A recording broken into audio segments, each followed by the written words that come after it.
여자친구 둘이 오래간만에 만났습니다. 수다를 떨고 이 얘기 저 얘기 하다가 한 친구가 자랑을 해요. 얘 말이야, 나 계속 따라다니고 사귀던 그 남자가 제발 좀 결혼해달라고 나한테 매일매일 하여튼 안달복달이야. 죽겠어. 그 소식을 들으니까 다른 친구가 기분이 나빠져요. 셈이 납니다. 그래서 자기도 툭 하고 얘기를 해요. 그래? 나도 말이야 매일매일 제발 좀 결혼해 달라고 이야기를 들어. 나도 그래. 그러자 그 친구가 물어요. 그래? 누가 그래? 여기까지만 딱 말했으면 됐는데 그냥 툭 튀어나오는 겁니다. 우리 엄마 아빠가 맨날 그래. 여러분, 자랑하고 싶은 그 마음이 만들어낸 방송사고지요. 우리는요, 어떤 자랑을 하느냐, 이걸 통해서 그 사람이 어떤 사람이냐, 이것을 대강 알 수가 있습니다. 맨날 하는 것이 돈 자랑하고, 가지고 있는 것 자랑하고, 뭐 그냥 자식 자랑하고, 이런 자랑, 자기 성공 자랑, 막 이런 거 쭉 얘기한다. 그 마음 속에 대략 뭐가 있구나, 우리가 짐작을 할 수가 있는 것이죠. 오늘 본문에서 야고보는 꼭 무슨 그 선문답 같은 알쏭달쏭하기도 하고 알 것 모를 것 같기도 한 그러한 말씀을 하고 있습니다. 그런데 이 말씀 보면요, 공통점이 있어요. 자랑하라는 것입니다. 자랑하라. 자, 9절에서 10절 말씀 우리 같이 한번 읽어보도록 하겠습니다. 시작.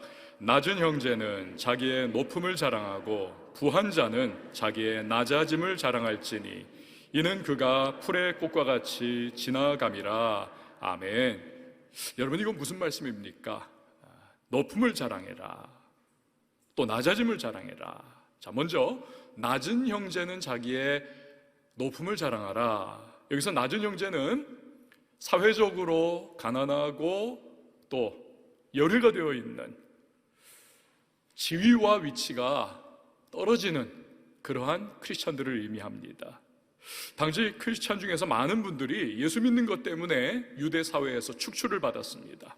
그래서 광야로 쫓겨나기도 하고 팔레스타인 전 지역으로 흩어지기도 했습니다.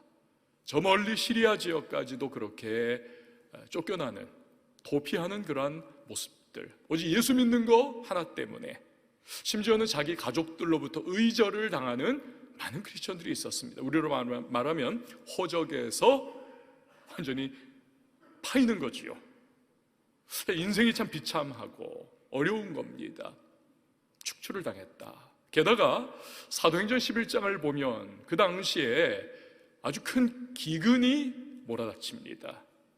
그러니 사회적으로 경제적으로 크리스천들이 굉장히 힘들고 핍절하고 참 곤고하고 궁핍하게 살아갑니다. 이런 어려움이 계속되면 어떻습니까? 아무리 각오를 하고 아무리 내가 잘 믿겠노라 결단을 해도 자식이 늘 밥 달라고 울고 자기 자신의 삶도 너무나 곤핍함에 빠져들고 장기화하면 시험에 들지요. 유혹에 빠집니다. 나 다시 옛날로 돌아가야 하는 것 아닐까 시험을 받습니다. 그래서 야고보는 격려의 메시지를 주는 것입니다. 그것은 그들이 겉으로는 낮은 사람이지만 사실은 낮은 사람이 아니라 높은 사람이라는 겁니다. 왜요? 천지 만물을 창조하시고 오늘도 역사의 향방을 주관하시는 온 우주의 만왕의 왕 되신 하나님의 자녀들이기 때문에, 하나님을 아버지라고 부르는 크리스천들이기 때문에 여러분은 높은 사람입니다 라고 말씀을 하고 있는 것입니다. 여러분이 하나님 자녀의 신분은 세상의 그 어떤 부귀 영화, 그 어떠한 권력을 총동원한다 할지라도 얻어낼 수 없습니다. 하나님은 온 우주와 모든 만물의 소유주가 아니십니까? 무엇을 그분께 드려서 내가 나의 구원을 따낸다? 어불성설이죠. 내가 얼마나 권력을 휘두르고 권세를 내가 부린다 할지라도 내가 하나님의 자녀가 될 수 있는 길을 내가 열어갈 수가 있는가? 안 됩니다. 오직 하나님께서 은혜를 베풀어 주셔서 선물로 나를 그분의 자녀 삼아주시는 구원의 은혜를 주실 때에 나는 하나님을 아버지라 부르고 나는 그의 자녀가 되는 줄 믿습니다. 이런 어마어마한 은혜와 축복을 지금 누리고 있기에 세상적으로는 가진 것 없고 부족하고 열등하게 여겨지고 곰핍을 경험한다 할지라도 영적으로는 그 누구보다도 나는 하나님의 자녀이기에 그 하나님 모든 것 되시는 바로 그 한 가지 사실로 인해서 나는 높은 사람이야. 나는 영적 실상은 나는 진정으로 충만한 사람이야. 고난당한다고 해서 주눅들지 않고 당당하게 하나님의 자녀됨을 기뻐하며 살아가라. 이것을 말씀을 하고 있는 것입니다. 베드로 역시도 여러분 비슷한 말씀을 했죠. 베드로전서 2장 9절 말씀 보세요. 그러나 너희는 택하신 족속이요 왕 같은 제사장들이요 거룩한 나라요 그의 소유가 된 백성이니. 많은 분들 아시다시피 저는 군입대를 결혼하고 나서 했습니다. 6주 동안의 신병 교육을 받고 새카매진 그 수백 명의 신병들이 이제 첫 번째 가족 면회를 하는 날, 그러나 새카매졌죠. 똑같은 개구리 군복을 입고 있죠. 모자를 다 뒤집어 쓰고 있죠. 누가 누군지 잘 못 알아보는 겁니다. 제 아내가 이렇게 멀리서 열병식을 하고 있는 저를 찾아내려고 아무리 애를 써도 안 보이더라는 거예요. 그런데 놀라운 것은 저희 어머님께서 저기 있다 저기 대번에 알아보시더라는 겁니다. 수십 년 동안을 내 배 아파서 낳고 키우고 기도해줬고 그렇게 함께 살았던 이 아들이기 때문에, 자녀이기 때문에, 비록 사랑해서 결혼한 아내이지만 그러나 결혼 생활을 얼마 못했잖아요. 못 알아보는 거예요. 그분은 알아보시는 겁니다. 자녀이기 때문에.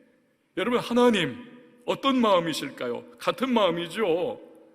성도를 바라보면서 수많은 사람들이 이 세상 가운데 살아가지만 아무개는 내 사랑하는 자녀야. 아무개는 내가 십자가의 은혜로 구속한 나의 백성이야. 여러분, 저를 한번 따라해 주시기 바랍니다. 나는 하나님의 영광스러운 자녀입니다.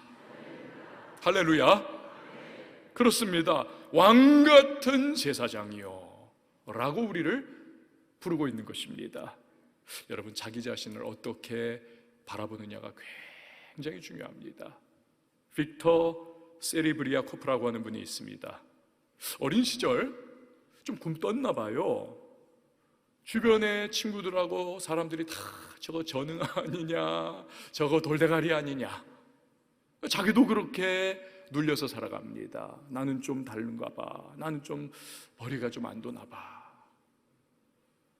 15살 때 담임 선생님이 불렀어요. 야, 빅터 이리 와봐라. 선생님이 보니까 너는 좀 다르다. 빠리빠리하지 못하다. 너는 좀 이 학교를 아무래도 제대로 졸업을 못할 것 같다. 앞날이 걱정되니 지금이라도 장사하는 법이라도 배워야 너가 입에 풀칠이라도 하고 살 것 같아. 빅터야. 그 말을 딱 들으니까요, 어렸을 때부터 주변에서 들어왔던 돌대가리, 저거 전응 아니냐, 바보 같은 놈, 이게 합이 딱 맞아 떨어지는 것 같아요. 나는 정말 돌대가리구나, 돌머리구나. 그래서 그 이후로 17년 동안 이 빅터 세리브리아코프가요 그냥 그렇고 그런 인생을 살았습니다. 너무너무 평범이하의 삶, 허드렛 일 하면서. 그런데요, 그의 인생에 개벽이 일어납니다. 그 17년 후에 우연히 IQ 검사를 받았다고 해요. 근데 여러분, 놀랍게도 그의 IQ가 무려 161. 천재죠, 천재. 야, 나 천재였네. 이제 보니까 그때부터 이 빅터 세리브리아코프가 자기를 보는 시각이 바뀝니다. 인생을 바라보는 대하는 태도가 달라집니다. 난 할 수 있어. 내 IQ가 이렇게 높은데. 완전히 달라졌어요. 의욕이 샘솟고 용기가 나고 능력이 꽃을 피웁니다. 책을 펴내고 여러분을 특허를 막 출원을 하고 성공적인 사업가가 됩니다. 심지어는요, 전 세계 IQ 2%만 비율을 가지고 들어가고 있는 그 멘사 클럽 있지 않습니까? 우리 교회에도 거기 해당되는 분 몇 분 계시거든요. 멘사 클럽 최소한 150 넘는 분들. 근데 이 빅터가 국제 전 세계 멘사 클럽의 회장이 됩니다. 인생이 완전히 뒤집어지고 성공적인 인생을 살고 뻗어나가고. 여러분, 만약에 이분이 난 머리가 나빠, 돌대가리인가 봐, 이 생각 계속했다면 여러분 끔찍한 거죠. 그의 인생 꽃 피우지 못하고 그 어마어마한 잠재력과 가능성을 사장시킨 채 그렇게 살아가는 겁니다. 많은 분들이 돈 좀 없다 해서, 학벌이 좀 부족하다고 해서, 여건과 상황이 좋지 못하다고 해서 자신을 스스로 무능하게 여깁니다. 내 인생 불행하다, 자포자기를 합니다. 별 볼 일 없는 사람이라고 그렇게 스스로를 낙인을 찍어버리고, 거기다가 마귀가 거짓과 속임수로 너는 쓸모없는 놈이야, 하나님도 못 도와줘, 그러니 늘 하나님을 원망하고 불평하면서 그렇게 살아가는 것이죠. 사랑하는 여러분, 하나님은 우리에게 너는 나의 사랑하는 자녀야, 나는 너를 진정으로 사랑해, 내가 십자가의 은혜로 너를 구원한 걸 보면 모르겠니? 너는 나의 영광스러운 자녀야. 여러분, 세상 그 무엇과도 비교할 수 없는 위대한 신분을 우리에게 주신 줄 믿습니다. 그게 우리의 진짜 정체성입니다. 그러므로 세상 사람 바라볼 때는 우리가 별 볼 일 없는 것 같아 보여도, 부족함 많아 보인다 할지라도, 여러분 주님 안에서 주님이 주신 하나님의 자녀라고 하는 영광스러운 이 신분을 기억하면서 여러분 당당하게 담대하게 살아가실 수 있기를 바랍니다. 주눅 들지 마세요. 남들은 가지지 못한 하나님의 위대한 백성의 타이틀이 우리에게는 있습니다. 당당하게. 그래서 사람들이 우리를 보면서 야, 참 이상하다, 저 친구는 뭐 가진 것도 없는데, 특별한 것도 없는데 왜 저렇게 당당해? 왜 저렇게 담대해? 여러분, 사람들이 놀랄 정도로 우리 정말 담대하게, 당당하게, 힘있게 여러분 우리가 살아갈 수 있기를 바랍니다. 이 시편을 보면요, 150개의 시로 이루어졌지 않습니까? 이 믿음의 사람들의 진짜 진국이 우러나는 신앙의 고백인데, 그 안에 보면요, 우리가 정말 너무너무 사랑하는 23편, 시편 23편, 다윗의 시 아닙니까? 1절, 여호와는 내 목자시니 내게 부족함이 없으리로다. 얼마나 목가적이면서도 정말 참 저렇게 위대한 고백을 하다니. 근데 여러분, 이 23편이 전에도 말씀드렸다시피 다윗이 형편 좋을 때, 권세를 마음껏 부릴 때, 왕좌에 앉아서 손가락 하나만 까딱하면 모든 일이 다 되어지는 그때에 그가 노래한 겁니까? 그렇지 않습니다. 사랑하는 아들 압살롬이 반역을 쳤어요. 그래서 왕좌 뺏기고 목숨 건지기 위해서 지금 걸음아 날 살려라 도피 행각 벌이고 있을 때, 모든 것을 다 아들에게 찬탈을 당해버렸을 때, 그때 가진 것 없는 그가 이 고백을 하는 겁니다. 여호와는 나의 목자시니 내게 부족함이 없으리로다. 왜요? 네가 다 빼앗아가도, 내가 다 잃어버린다 할지라도 내게 결코 네가 빼앗을 수 없는 것이 있고, 내가 결코 잃어버릴 수 없는 것이 있으니 그것은 나는 하나님의 사랑하는 자녀라고 하는 신분, 그 하나만큼은 나는 잃어버릴 수 없어.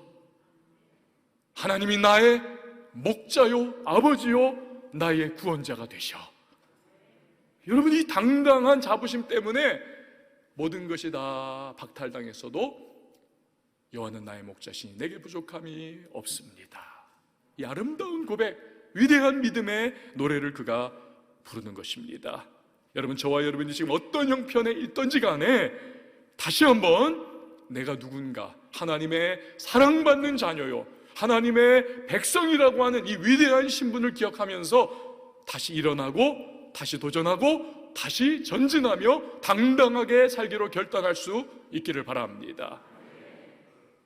야고보 당시 교회에서는요, 성도들이 이렇게 자신의 거룩한 영적 신분을 생각하면서 사회적인 편견과 형편과 상황, 배경 이거 다 뛰어넘어가지고 분명한 정체성, 그럴 때 일어나 한 가지의 일이 있습니다. 그것은 노예와 그 노예의 주인이 한 교회에 다니며 서로를 형제님이라고 부르면서 신앙생활하는 진짜 있을 수 없는 일이 일어났던 겁니다. 이건 꿈꿀 수 없는 일이지요. 심지어 노예가 목사님이 돼가지고 가르치는 일도 생겼습니다. 그 대표적인 예가 오네시모입니다. 빌레몬서를 보면 오네시모, 도망친 노예, 추노꾼이 막 쫓아다녔겠죠, 이 오네시모를 잡으려고. 그런데 오네시모가 감옥에 갇혔습니다. 그 갇힌 감옥에 하나님의 섭리죠, 사도 바울이 같이 갇힙니다. 바울로부터 복음을 전해 듣고 예수님을 영접하고 오네시모, 이 노예가 하나님의 자녀요 백성이 됩니다. 오네시모가요 이후에 어떻게 됩니까? 초대교회의 여러 감독, 목사님들 중에 한 사람이 돼가지고 말씀을 전하고 가르치고 은혜를 끼치는, 이건 천지개벽과도 같은 그런 놀라운 일이 일어난 겁니다. 여러분, 우리 한국 초대교회사에서도 비슷한 일이 일어났지 않습니까? 비슷한 일이, 머스민 이자익이 금산교회의 장로님이 됩니다. 주인인 조덕삼이 장로 선거에서 똑 떨어져 버립니다. 그런데 조덕삼이 이 머스민 이자익을 장로님 하면서 잘 존경하고, 자기 머슴인데 집에 돌아오면 또 머슴이에요. 그런데 존경하고 그 장로님 지도력을 다 받아들이고, 나중에는 이 조덕삼 씨가 자기 머슴이요 장로님인 이 이자익을 신학교회를 보내줍니다. 돈 다 들여가지고 목사님이 돼요. 그때에 자기가 이제 장로님이 됐으니까 그 금산교회의 담임 목사님으로 이 이자익, 머슴 출신 목사님을 청빙을 해가지고 말씀을 듣고 나중에는 총회장이 되게 하는, 이건 정말 있을 수 없는 놀라운 역사가 일어나게 되더라는 것입니다.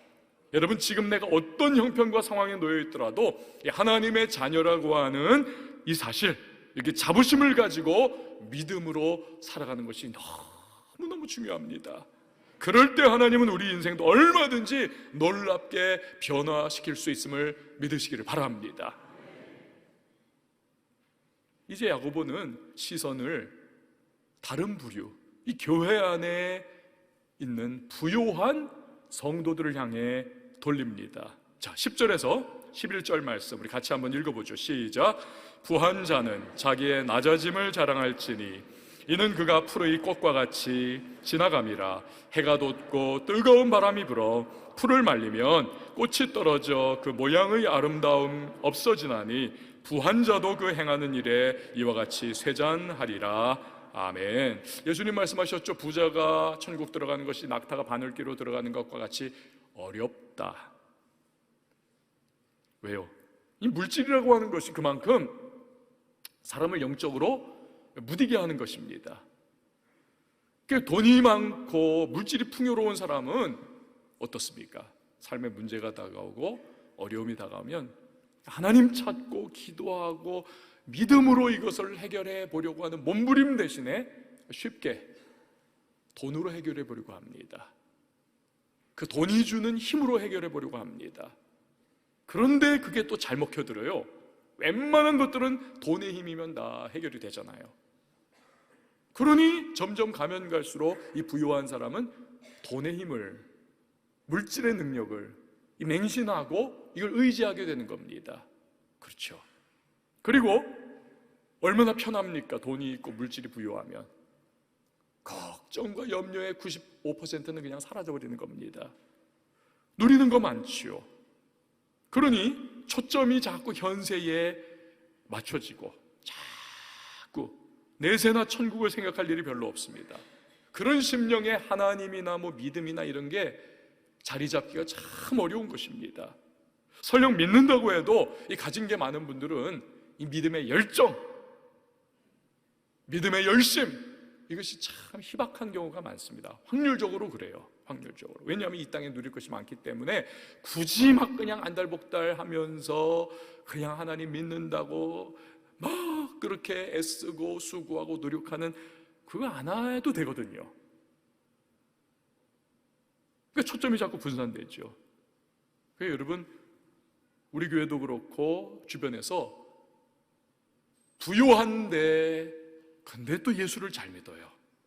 이런 분들은 정말 존경스러운 분들입니다. 정말 이런 분들은요, 하나님의 은혜를 각별하게 받은 분들이에요. 하나님이 정말 은혜를 주신 분들이에요. 진짜 감사해야 할 그런 분들이십니다. 그런 분들은 하나님, 내가 이렇게 물질도 하나님이 주셨고 부유함도 있지만 그래도 하나님 이런 믿음을 주셔서 너무너무 감사합니다. 진짜 감사해야 해요. 물질적으로 부유하고 가진 게 많으면 유혹과 타락의 기회가 다가올 때 어떻습니까? 그 유혹과 타락을 내 것으로 그냥 받아버리는 일이 굉장히 쉽습니다. 육신의 정욕, 이생에 대한 안목의 정욕이 다가올 때 이 돈이 있으니까, 여유가 있으니까 그냥 거기에 툭 들어가 버리는 거지요. 행동을 옮기기 쉽습니다. 그 국가도 여러분 보면은 어떻습니까?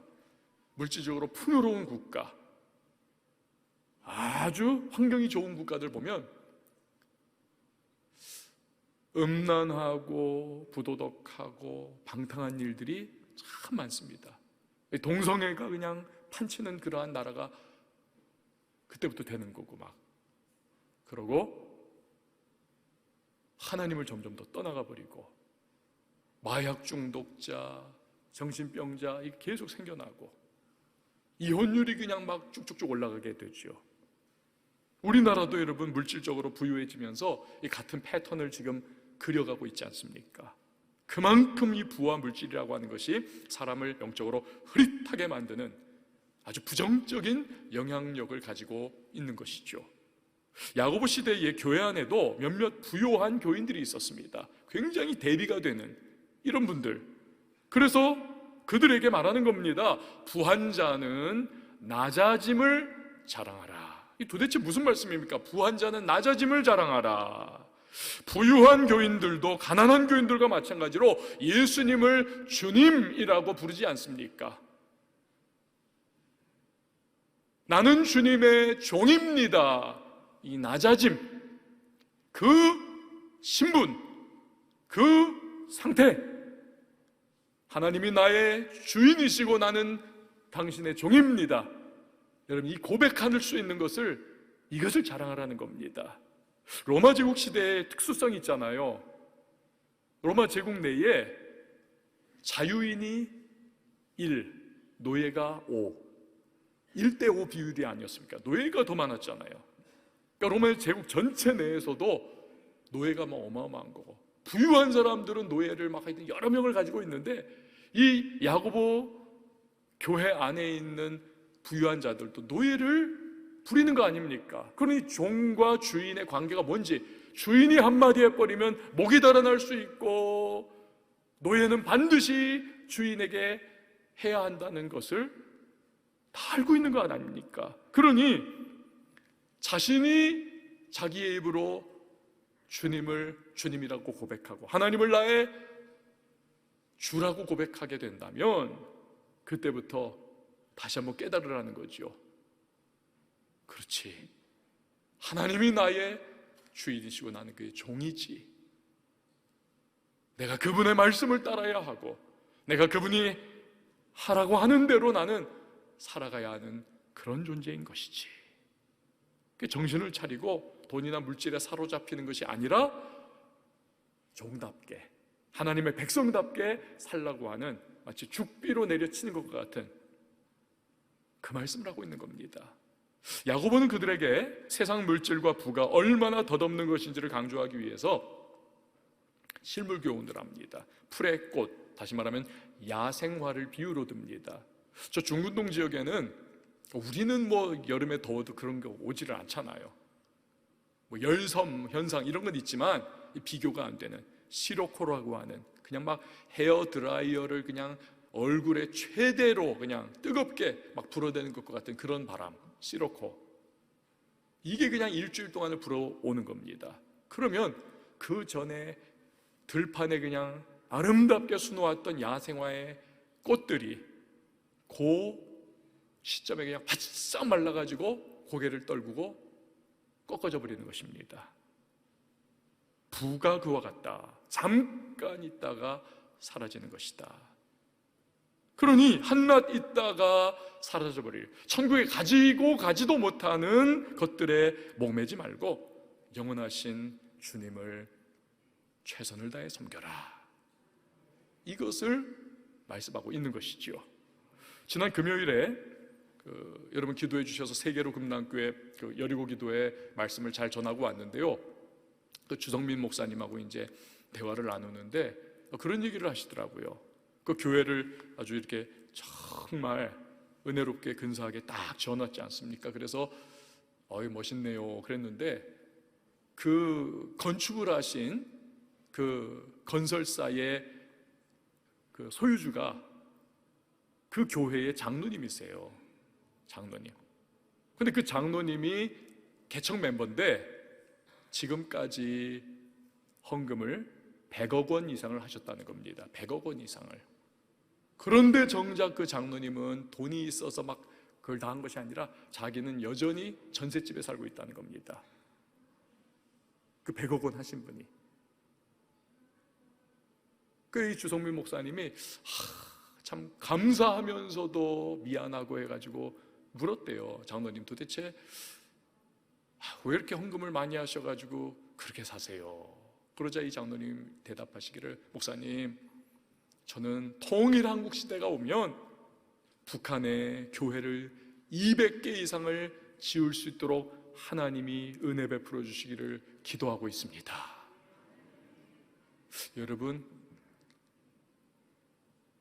적어도 이 장로님은요 부와 물질에 얽매여 가지고 노예와 같이 살아가는 모습이 없는 거죠.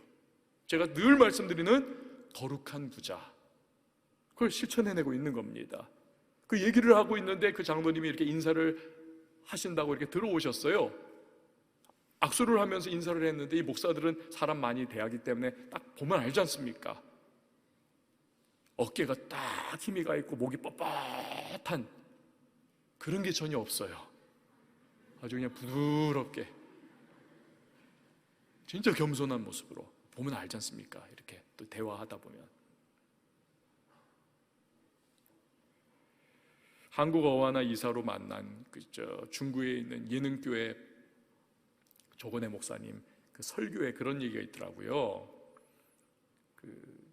자기 친구가 저 별내 신도시의 목사님이 이제 종교부지를 받았는지 해서 교회를 아주 딱 멋있게 이렇게 지어가지고 그 친구 목사님이 이제 딱 아파트 입주할 때 같이 쫙 교회가 들어갔다는 겁니다. 그러니까 얼마나 기쁘고 감사하고 막. 그런데 정작 딱 교회가 입당을 하고 오픈을 딱 했는데 그 다음 주에 그 건축 헌금을 50억 원을 했던 집사님이 교회를 떠났대요. 교회를 철렁해가지고 집사님을 찾아가가지고 왜 그러십니까 하면서 물었더니 그 집사님이 말씀하시기를, 목사님, 제가 교만할까봐 두려워서 그랬어요. 교만할까봐 두려워서. 내가 헌금 많이 하고 내가 물질 많이 바쳤다고 해가지고 교회에서 그냥 목이 뻣뻣해가지고는 목소리가 커지고 좌지우지하려고 하고, 그럴 때는 그 물질이 그의 심판이 되는 거죠. 축복은 사라져버리는 것이죠. 얼마 전에요, 이제 제가 그 침대 매트리스를 이제 10년 넘게 썼기 때문에 푹 꺼지고 그래가지고 매트리스를 하나 새로 사려고 인터넷으로 이렇게 뒤지고 있었습니다. 적절한 걸 하나 사야지. 그러다 전 진짜 깜짝 놀랐습니다. 원로 목사님 표현대로라면 입 닫는데 3일 걸렸어요. 침대 프레임도 아니고 매트리스만 2천만 원이 넘는 게 있더라고요. 매트리스만. 여러분도 한 3일 후에 닫으셔야 될 것 같아요. 근데 2천만 원이 넘는 거예요. 제가 생각해 봤습니다. 2천만 원 넘는 매트리스에서 잠자면 진짜 꿈속에서 자는 것 같은 그런 느낌을 받을까? 여러분, 아무리 2천만 원 해도 내 마음에 갈등과 번민과 스트레스가 가득 차 있으면 불면의 밤을 보낼 수밖에 없습니다. 2천만 원 깔고 있지만. 그러나 아무리 그냥 맨바닥에다가 욕 깔고 그냥 허리 베기는 데서 잠을 잔다 할지라도 하나님이 주시는 평강과 기쁨과 만족이 우리 안에 있으면 여러분, 우리는 꿈결을 누리는 것과 같은 편안한 잠을 우리는 자게 될 줄 믿습니다. 바로 그거죠. 흑인 노예를 많이 둔 농장 주인이 있었습니다. 모세라고 하는 흑인. 근데 이 모세가 백인 주인이 볼 때도 참 존경스러워요. 너무너무 예수를 잘 믿고 기도를 많이 하고 신령하고 얼굴도 환하고 그리고 늘 성품도 온유하고 예수님 닮았어요. 그래가지고 이 모세의 이름이니까 뒤에다가 이 백인 농장주가 별명을 붙여줬어요. 모세 목사님이라고. 모세 목사님 이러면서 이제 하는 거죠. 근데 어느 한 날 이 모세 목사님이 심각한 얼굴 표정이었대요. 왜요? 왜? 그랬더니 모세 왜 그래?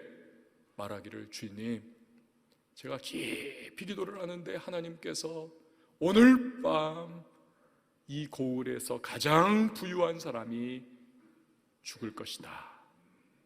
이 농장주가 심장이 덜컥합니다. 이 고을에서 내가 가장 부유한데. 그날 밤 잠을 못 자는 거예요. 두려움과 떨림으로. 나 정말 죽는 거냐. 하얗게 밤을 보냈는데 안 죽었어요. 아침이 되니까 꺼끼어 하면서 닭이 울더랍니다. 모세가 헛소리를 들었나? 헛것을 느꼈나? 그랬는데 그 아침에 다른 흑인 노예 하나가 눈물을 흘리면서 달려오더니, 주인님, 주인님, 간밤에 모세가 죽었습니다. 여러분, 하나님이 보실 때에 이 땅의 부와 명예와 물질, 이거 아무것도 아니라는 것입니다. 진짜 부요함은, 영적인 부요함이 하나님 보실 때 진정한 부요함임을 여러분 기억하시기를 바랍니다. 그렇게 부요하신 분들은요, 자꾸 거기 휘둘리지 마십시오. 물질의 노예가 되지 마세요. 잠시 잠깐이면 없어질, 천국 가지고 가지도 못할 물질의 마음 뺏겨서는 안 되는 것입니다. 오직 우리가 기뻐하고 자랑할 것은, 나는 예수님을 나의 구세주와 주님으로 모셔서 나는 하나님의 영광스러운 자녀입니다. 하나님은 나의 주님이십니다. 나는 주님의 종입니다. 낮아짐을 여러분 우리는 자랑할 수 있기를 바랍니다. 그럴 때 물질의 마음 뺏겨서 하나님이 있는 일 없이 하나님을 청지기로, 하나님이 맡겨주신 물질로 섬기고 헌신하면서 주님의 영광 위에 사용하는 우리는 진정한 거룩한 부자가 될 수가 있을 것입니다. 여러분, 지금까지 야고보가 말씀한 것이 무엇입니까? 낮은 형제, 즉 가난한 사람은, 가난한 교인은 자기의 높아짐, 즉 위대하시고 만유의 주가 되시는 나는 하나님의 자녀야, 이 당당함과 뿌듯함을 가지고 짓눌려가지고 그냥 없어 하면서 막 원망불평하고 얼굴 씹은 것처럼 그렇게 살지 말고, 감사하면서 그 안에서 우리 하나님께서 나를 도와주실 거야, 책임져 주실 거야, 그 당당함과 자부심으로 다시 한번 마음을 추스리고 살아가라는 것입니다. 또한 부유한 크리스찬은 자신이 하나님의 종이라고 하는 이 낮아짐을 붙들라는 거죠. 그래야 물질의 시험에 빠져서 하나님 멀리하지 않고 오히려 진정한 거룩한 부자가 될 수가 있다는 것입니다. 여러분, 이 모든 것을 이제 야고보가 12절에서 정리를 해주는 거예요. 같이 한번 읽어봅니다. 시작. 시험을 참는 자는 복이 있나니 이는 시련을 견디어낸 자가 주께서 자기를 사랑하는 자들에게 약속하신 생명의 면류관을 얻을 것이기 때문이라. 아멘. 생명의 면류관, 약속하신 생명의 면류관. 히로 오노다라고 하는 일본군 소위가 2차 대전이 자기들 패망한 것도 모르고 필리핀의 정글에서 기어 들어가가지고는 거기서 30년 세월 아주 그냥 누더기로 저렇게 살다가 30년 후에 발견되지 않았습니까? 저 사람 끝을 모르니까 이런 엉뚱한 일이 벌어집니다. 버티고 버텼는데 방향도 잘못 잡았어요. 잘못 버텼어요. 우리가 내가 직면할 끝을 알면 제대로 인내할 수가 있습니다. 우리가 제대로 승리도 할 수가 있습니다. 야고보는 12절에서 바로 그 점을 말씀하는 거죠. 그는 우리에게, 주님이 크리스천들에게, 하나님의 자녀에게 이미 생명의 면류관을 약속해 주셨다. 생명의 면류관. 저를 한번 따라해주세요. 나는 이미 생명의 면류관을 약속받았다. 믿으시기 바랍니다. 이게 우리가 직면할 마지막인 겁니다. 이 사실을 잊지 않고 끝까지 굳게 붙잡는다면 우리는 설령 가난해도 시험과 유혹에 빠지지 않을 것이고 부유해도 역시 시험과 유혹에 쓰러지지 않을 거라는 겁니다. 생명의 면류관, 여기서 면류관은요 헬라어로 스테파노스입니다. 스테파노스. 여러분 기억나는 분 계세요? 초대교회의 최초의 순교자 스테반. 그의 헬라어 이름이 스테파노스, 면류관입니다.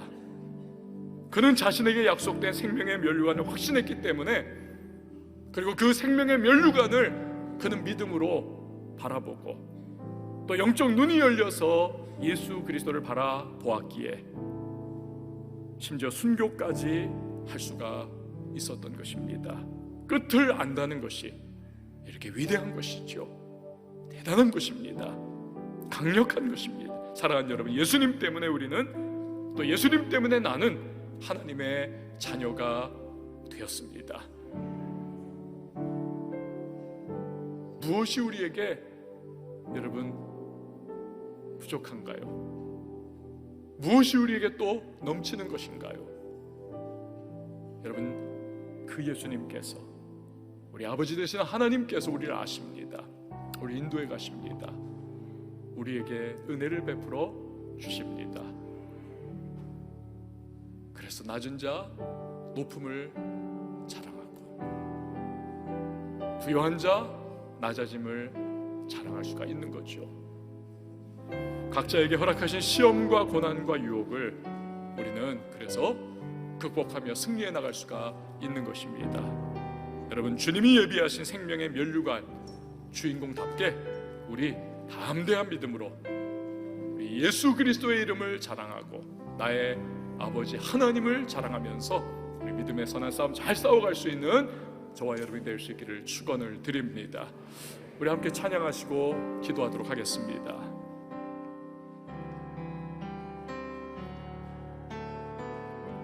십자가 그 사랑 멀리 떠나서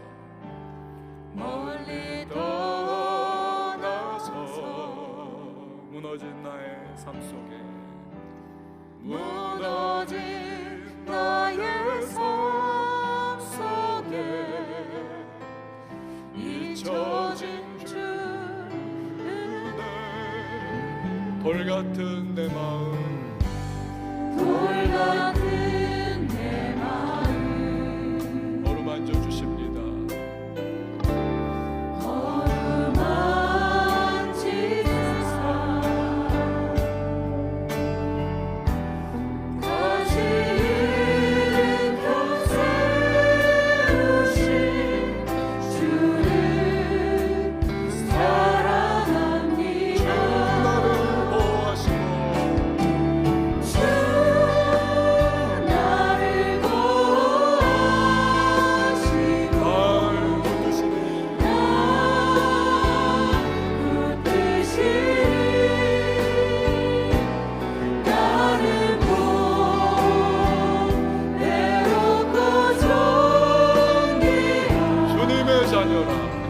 주님의 자녀 주 너를 보호하시고 주 너를 보호하시고 널 붙드시니 널 붙드시니 아멘. 너를 외롭고 정의한 주의 자녀라 지나가는 길을 기억하지 않고 이전에 행한 모든 일 이전에 행한 모든 일 생각지 않으니 생각지 다 주님께 내려놓습니다. 사막의 강물과 사방의 강물과 길을 내시는 주 내 안에 새일 행하신 주만 바라보리라. 여러분 이 시간에 우리 오른손 함께 올려드리고 믿음으로 찬양하십시다. 주 나를 보호하시고 주 나를 보호하시고 날 붙드시니 날 붙드시니 나를 외롭고 정의한 주님의 자녀 너를 보호하시고 주 나를 붙잡아 주십니다. 보호하시고 날 붙드시니 너를 외롭고 정의한 주 나를 보호하시고 날 붙드시니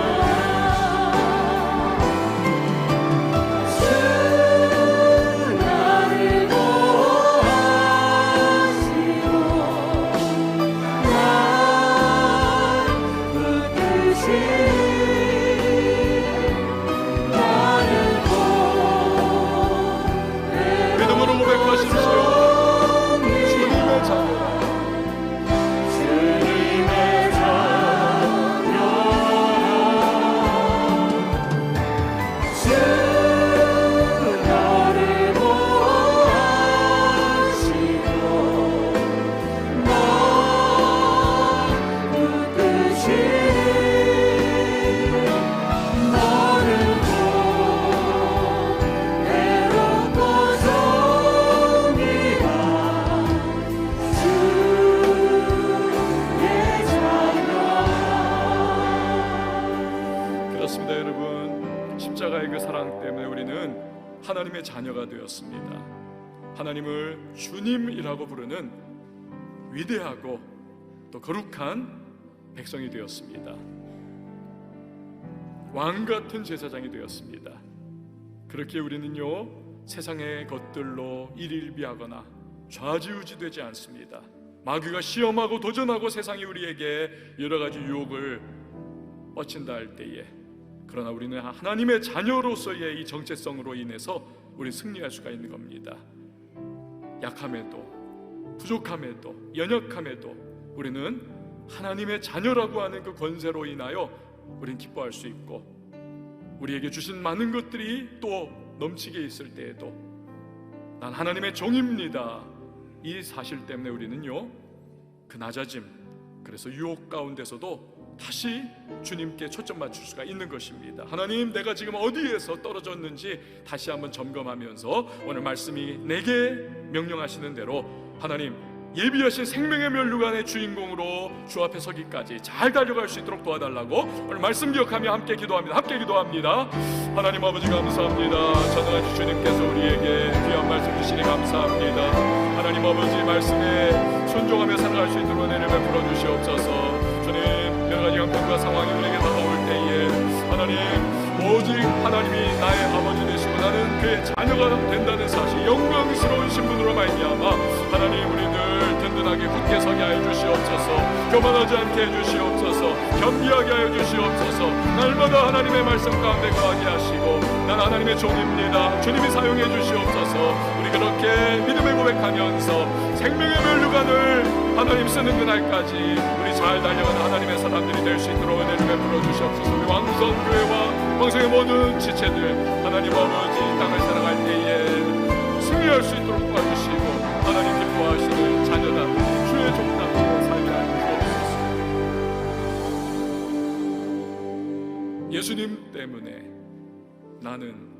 우리는 하나님의 자녀요, 하나님의 백성이요, 하나님의 종이라고 하는 이 분명한 정체성 가지고 우리 겸손하게 겸비하게, 또 눌리거나 포기하거나 주저앉지 않고 다시 일어나 당당하게 우리 하나님 기뻐하시는 삶을 살며 생명의 면류관을 쓰는 그날까지 우리 힘있게 전진하는 믿음의 백성들이 되게 하여 주시옵소서.